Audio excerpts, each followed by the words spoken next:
National Herald case charge sheet లో సోనియా రాహుల్ పేర్లు చేర్చడానికి నిరసనగా హైదరాబాద్ ఈడీ కార్యాలయం ముందు ధర్నా చేస్తున్నారు కాంగ్రెస్ నేతలు. మోదీ సర్కార్ తమ పార్టీ అగ్రనేతలపై కుట్రపూరితంగా వ్యవహరిస్తోందని ఫైర్ అయ్యారు. ప్రజా సమస్యలపై దృష్టి మళ్లించడానికి కేంద్రం ప్రయత్నిస్తోందని ఆరోపించారు పీసీసీ చీఫ్ మహేష్ కుమార్ గౌడ్.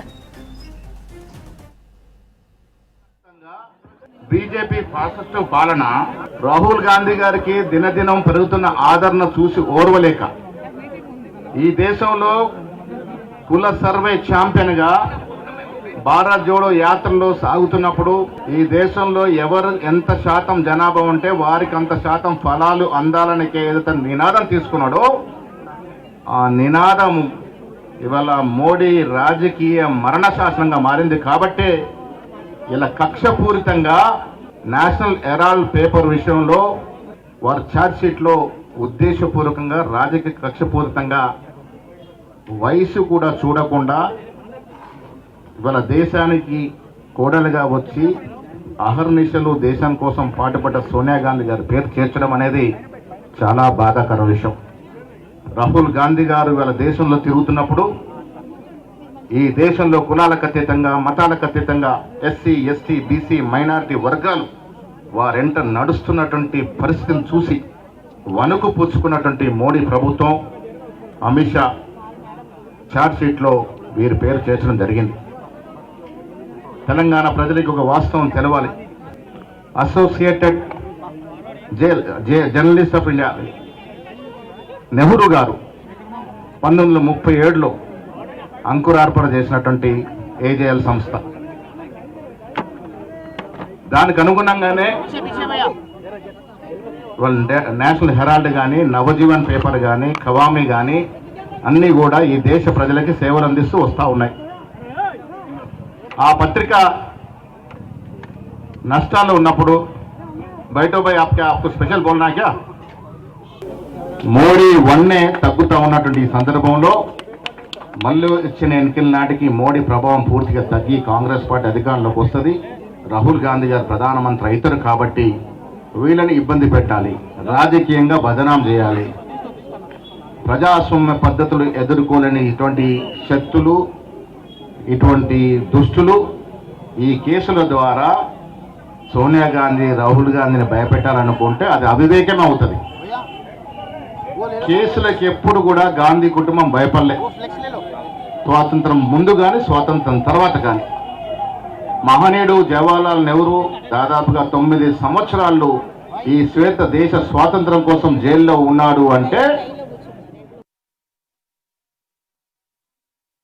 దేశవ్యాప్తంగా బీజేపీ ఫాసిస్టు పాలన రాహుల్ గాంధీ గారికి దినదినం పెరుగుతున్న ఆదరణ చూసి ఓర్వలేక ఈ దేశంలో కుల సర్వే ఛాంపియన్ గా భారత్ జోడో యాత్రలో సాగుతున్నప్పుడు ఈ దేశంలో ఎవరు ఎంత శాతం జనాభా ఉంటే వారికి అంత శాతం ఫలాలు అందాలని ఏదైతే నినాదం తీసుకున్నాడో ఆ నినాదం ఇవాళ మోడీ రాజకీయ మరణ శాసనంగా మారింది. కాబట్టే ఇలా కక్షపూరితంగా నేషనల్ హెరాల్డ్ పేపర్ విషయంలో వారి ఛార్జ్ షీట్లో ఉద్దేశపూర్వకంగా రాజకీయ కక్షపూరితంగా వయసు కూడా చూడకుండా ఇవాళ దేశానికి కోడలుగా వచ్చి అహర్నిశలు దేశం కోసం పాటుపడ్డ సోనియా గాంధీ గారి పేరు చేర్చడం అనేది చాలా బాధాకర విషయం.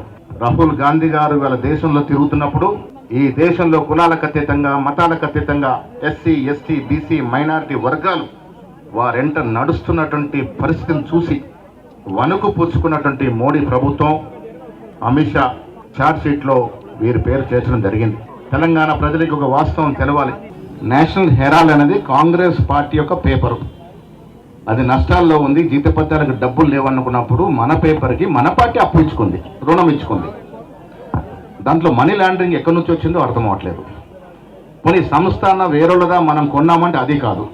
అసోసియేట్ జర్నలిస్ట్ సంస్థ అనేది నెహ్రూ గారు స్థాపించిన సంస్థ. ఆ తర్వాత 2010లో కాంగ్రెస్ పార్టీ అదుల్లో ఏర్పడినట్టు యంగ్ ఇండియా సంస్థ. ఇవన్నీ కూడా కాంగ్రెస్లో అంతర్భాగం.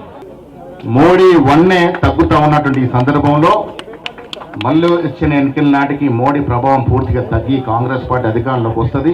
రాహుల్ గాంధీ గారు ప్రధానమంత్రి అవుతారు కాబట్టి వీళ్ళని ఇబ్బంది పెట్టాలి, రాజకీయంగా బదనాం చేయాలి.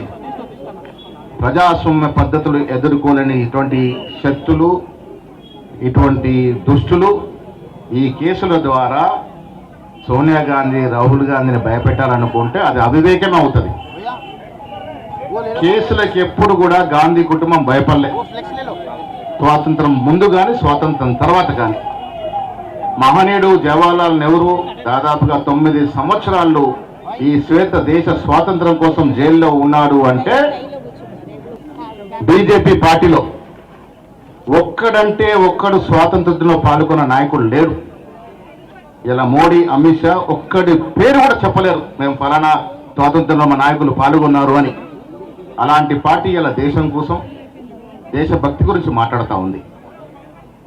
నేను మీకు తెలంగాణ ప్రజలు విజ్ఞప్తి చేస్తే ఇలా పెద్దలందరూ మాట్లాడతారు. ఇప్పుడు పసలేని కేసును తీసుకొచ్చి గాంధీ కుటుంబాన్ని ఇబ్బంది పాలు చేసి రాజకీయ లబ్ధి పొందాలని చూస్తున్నటువంటి మోడీ, అమిత్ షా ప్రభుత్వానికి కనువిప్పు కలిగే విధంగా నిన్న అన్ని జిల్లాల్లో కాంగ్రెస్ శ్రేణులు, ప్రజాస్వామ్యం మీద నమ్మకం ఉన్నటువంటి పౌరులు, లౌకికవాదం మీద నమ్మకం పౌరులంతా కూడా ధర్నా చేశారు. ఇవాళ రాష్ట్రంలో హెడ్ క్వార్టర్ అయినటువంటి హైదరాబాద్లో ధర్నా ఇవాళ చేస్తూ ఉన్నాం.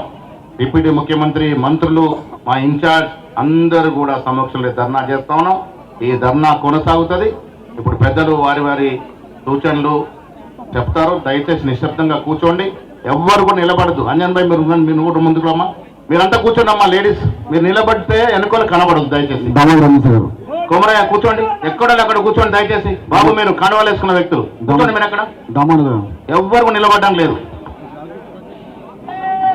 రండి. दामोदर नरसिम्हा गारू मंत्रिवर्युలు अजमत भाई उनको ले लो, आप उठ के उनको आप नौजवान है पीछे खड़े हो जाइए, उनको ले लीजिए मंत्रिवर्युలు।